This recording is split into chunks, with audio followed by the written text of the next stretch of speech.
We're with head coach Karen Condit as the Redhawks are coming off a split at Kent State last weekend and have kind of a supersized week with Toledo on Tuesday and then the Bobcats of Ohio on Friday and Saturday this week.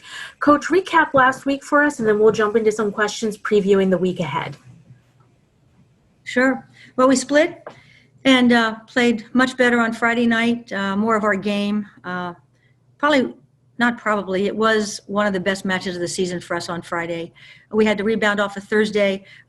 Kent's a very good team. Obviously, you can see the standings, and they do a great job. But we should have won both nights, just didn't execute the way we need to on Thursday.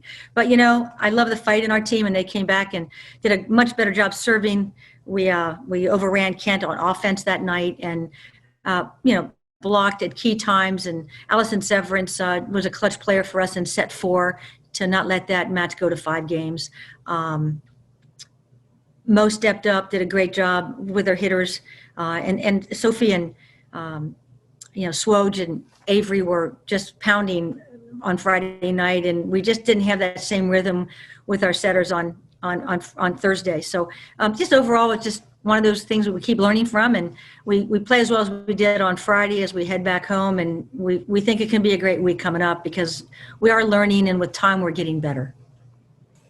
A couple of the highlights from last week, obviously Abigail Huser reached her 1,000th career dig, 17th person in program history to do that. Talk a little bit about Abigail and what she brings to the program.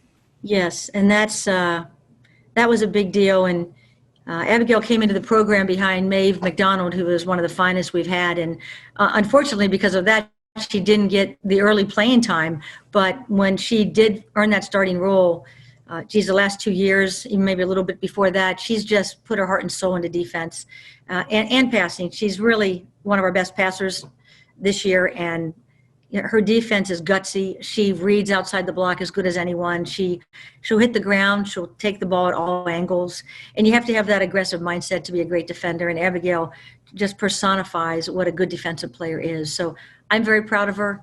We hope to honor her this coming weekend with a gift and something that signifies that the great milestone that she hit. So it's a big deal, and we're going to celebrate with her. She'll hopefully get on the banner for 1,000. Looking at the week ahead, you've got Toledo on Tuesday, the Rockets 3-7 coming off a split at Eastern Michigan this past weekend. Preview the upcoming match against the Rockets. Yeah, Jason's, I think he's just in his second year. Time with the COVID event, everything runs together, but he's still building that program, and he's doing a really nice job. And looking at the video today with the team and looking at his players and their profiles, I mean, it's many sophomores and freshmen on the court. One of the youngest teams in the conference, I think, this year, yet they're winning games. And I think that's for a lot of reasons. One, they're, high up in the serving, so doing a great job delivering the first ball, and they make you work to be in system.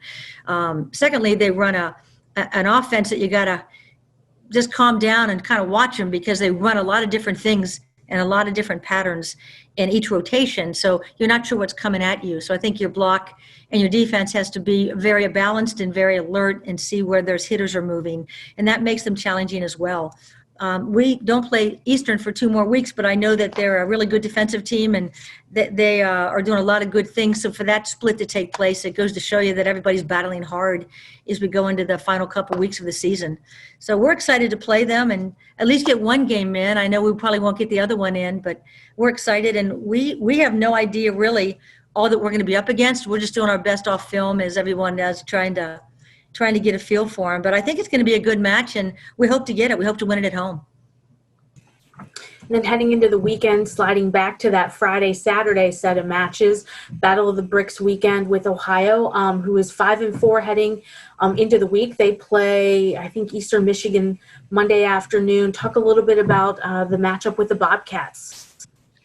I really haven't looked that far ahead yet because it's Monday and it's been a crazy weekend, but my main scouter is on there, Mike Owen, and we'll be looking at them probably on Wednesday with the team. But I know Dean does a great job there. They have a super history of championships and winning, and he's got some really fine athletes.